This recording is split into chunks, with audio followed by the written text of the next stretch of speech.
being involved in this group has changed you, or if it has changed you, how, and just if you could, some of you could speak to that. Translate.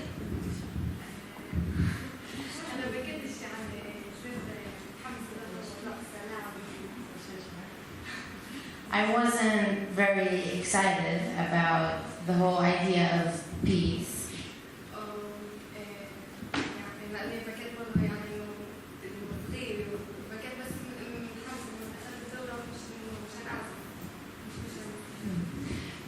Because I really was just much younger and I didn't understand how important it was, and I just wanted to be there for the instrument and the playing.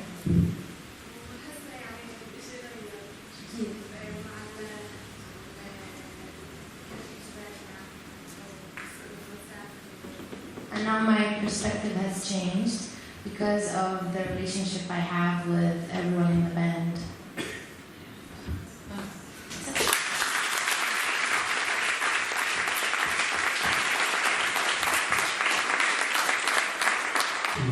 First, I want to thank you guys and girls again for including us in your tour. And we here in America hear lots of things on the news and probably other parts of the world as well.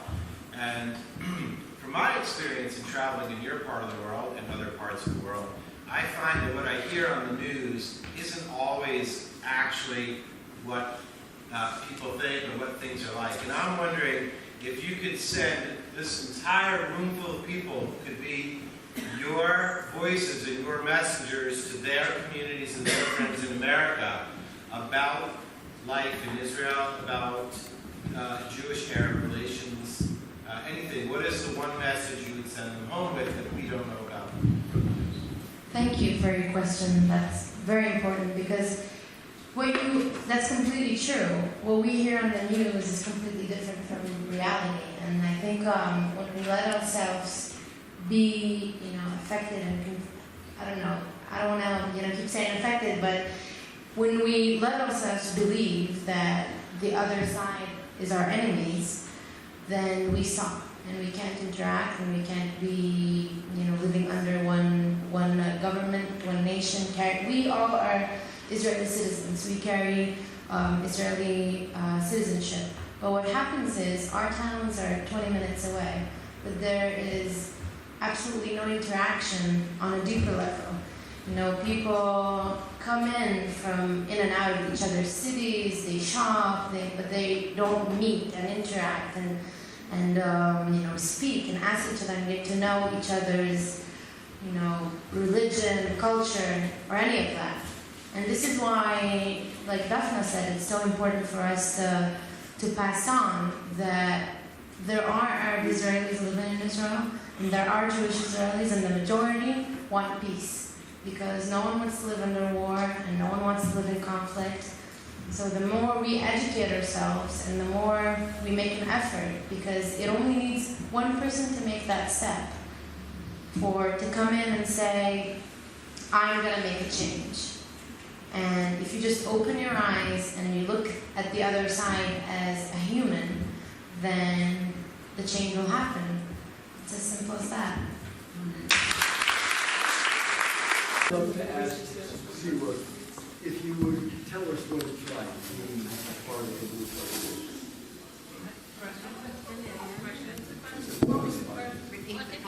this. He asked what it was like to be a part of the group. I think when I was younger, I've been involved in for about 10 years. And when I was younger, when I was just a 12-year-old or a 9-year-old, it was just fun, and it was a lot of fun. I wanted to get together and meet my friends and play music. Now, for me, it has a different meaning. I'm sort of, I like to think of myself as sort of the mentor. I don't know if they see me like that, but sure. She's not a mentor. It's just, it gives me hope, because now that I am more aware, politically aware of what goes around me and the life that I live, and now that I'm seeing everything from a different angle, it gives me hope to see that I can still do this, and no matter how things get hard where I live, because I define as a Palestinian living in Israel, and I carry an Israeli citizenship, but a lot of times I don't feel like I belong. And with these guys, I still feel like I have a home and I have hope, because they can do it, we can do it, so one day everybody can.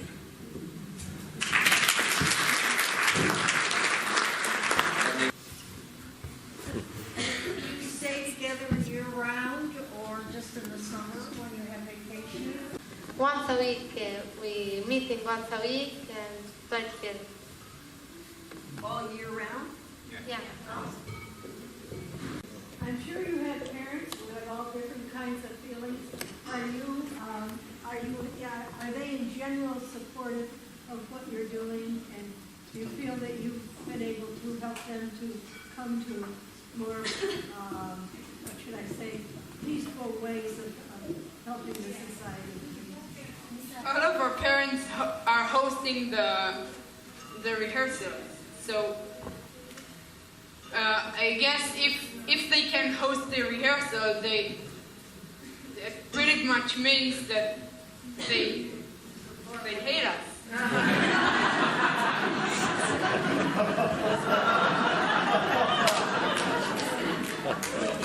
He told me to say. I do.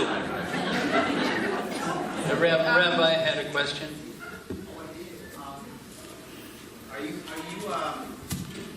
Are you satisfied with the impact you're making at home? You certainly made a beautiful impact here. You made our hearts soar, flying in the sky. We're so happy and hopeful that peace can be achieved. How are you doing at home?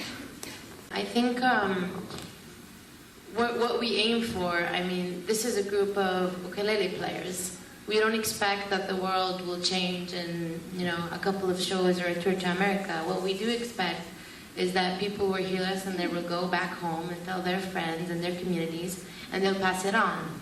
So that's the kind of change that we hope for. It's small steps. So as it is in Israel, it's small steps. People hear about us, and then maybe one day, when they grow up, they're gonna remember. When these guys grow up, when some go to the army, or when their lives change, they move, or they're not playing together, they're gonna remember their friends from the other side, and then they're gonna help create peaceful families and communities. So it's slow, but I think that we are changing slowly. We've started with our own communities, with our own families who are very much involved in the project, who host, like Michael said, the rehearsals, and give up a lot of their time and contribute a lot of their time into this program. Daphne usually says this and adds this because we always forget the project is run by our mothers. They are the board members and they help organize everything. They text all day long and they're friends too, and that's how it all begins slowly. We have one right here. Yeah, Fatin is here. She's the principal of one of the schools.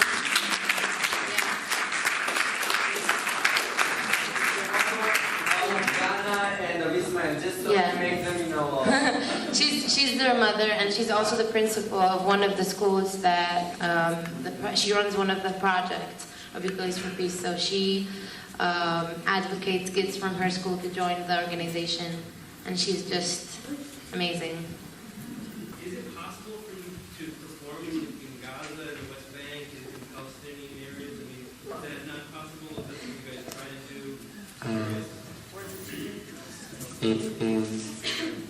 I don't think it's very. We want to, but it's not. Yeah, it's not. I don't think it's about the danger. I think it's about people not letting us, really. Right, yeah, that's why I was curious. Like, is it just they won't let, it's not possible? I think what they're striving for, hopefully one day. I think that's. I mean, I want us to be able to do that. Gaza is closed, so no one can enter Gaza, so that's pretty much impossible. The West Bank, it's just a little, it's complex because if you're carrying an Israeli citizenship, technically you can't go in the West Bank. It's not allowed by law. I really hope that we do get there one day. I really hope that we can carry our message there too. I don't think it's because it's dangerous. It's not. What you see on the media is, half of it is probably not true, exaggerated maybe. But I think that what we're doing is that we're dealing first with our inner conflict, because we're Palestinians living in Israel, Arab Israelis and Jewish Israelis who live 15 or 20 minutes away and still have no interaction whatsoever.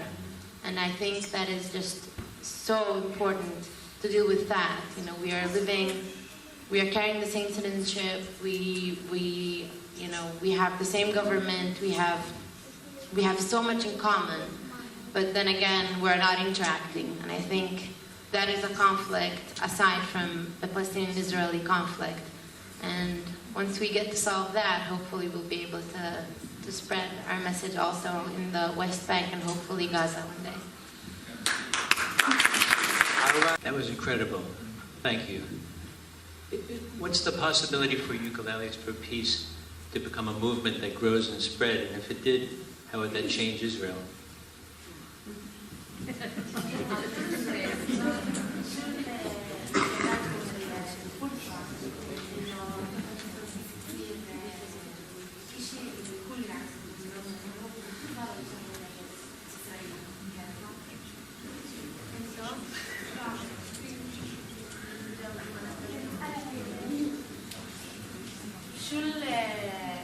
أي فرصة موجودة حسب رأيي إذا ممكن هل يوم من الأيام ممكن Ukuleles for Peace تصير إشي اللي يشد العالم كله إنه يصير جزء من الفرقة، يصير إشي اللي يغير إسرائيل؟ لا.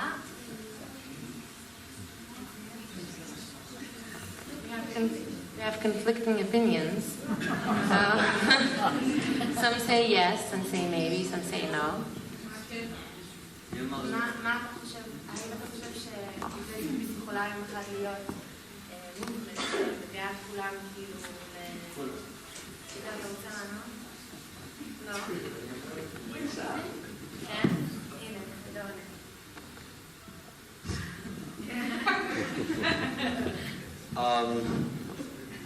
I think Ukuleles for Peace is not... I don't think Ukuleles for Peace wants to be a huge organization, you know, because... Okay, I'll explain myself. I think we're one of a huge, you know...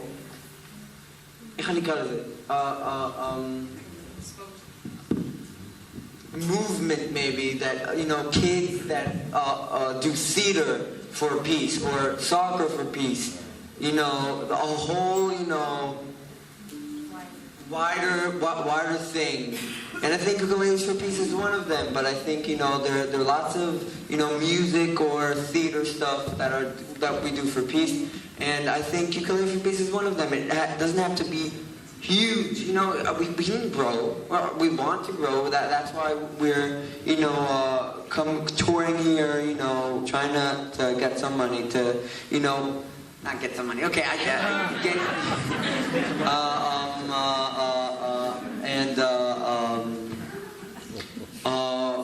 We're trying to get to more schools, but I think if we get, you know. We want to be special by playing ukuleles. We don't want everybody to play ukuleles. Yeah, that's not what's that. Hello everybody. We do want to grow. I think it's a wonderful project for children and youth to get to know the other side through. The only problem that we have no funding. We are not funded by anyone. Once we would have funding, we would be able to start our project in 12 schools that are already queuing for the project. We would have, we'll be able to pay more ukulele teachers to go around and teach the kids. We will be able to have camps for the kids to get to know one another, to spend the holiday together, to do much, much more than we do nowadays, but it's a question of funding, which we don't have.